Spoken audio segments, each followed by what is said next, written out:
で、その代わり、いわき店でも、やってるんですけど、レッスンの前後で60分の練習。そうですね。一番最初のレッスンを、まあ、トライアルみたいので、安くして、で、それで、なんかできたらいいのかなって思ったり。めちゃくちゃいいですね。もう本当マダムがめちゃくちゃ喜ぶんじゃないですか。Oh, it's crazy, crazy, crazy. Lots going on. It is amazing to, I don't know. Here's the thing, right? I'm not a type of person to have a lavish lifestyle and things like that. Because honestly, being friends with people that have that lifestyle and then being invited to go out to wherever they live and then, experience that high life, you start to realize how actually depressing it is at the core of it. And you just start to act like a person that you're not. And I think that's, for me, a learning lesson that I had over my years of being an entrepreneur, working underneath people, having clients of my own. And to be honest, I mean, you do you, right? At the end of the day, I'm not going to sit here and tell you how you should spend your money and how you should live your life. Don't bother buying certain items.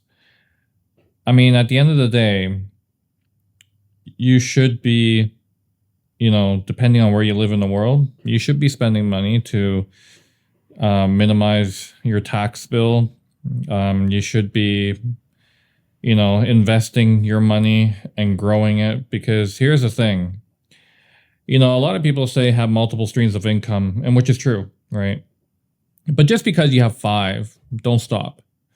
Because you never know if one of those businesses may not be recession proof. And you can literally lose 1 business to 3 businesses or more, or all of it, at one time. And that's why I highly recommend for people to, like I mentioned before, right? Yesterday I mentioned that you should be investing into other things, investing into other companies. If you don't have the money to, then invest your time into being a co-founder and help other people build their vision. Because at the end of the day, if you have a skill, right? If you own a skill and you can provide it, and to that co-founder is, for them to fill in that gap, then you got something over them that they don't have, and they're going to want you. Yeah, sure, it's going to be equity and whatever, but most co-founders don't need to spend full time on whatever task they are given by the CEO or the original founder. They usually want someone that's part-time, that's going to be, there when you need them, but as well as constantly doing a little bit of research here and there on your spare time, right?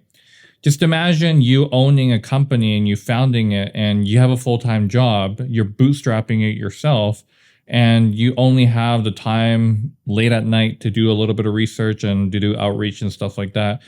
That's basically what a co-founder is going to be like.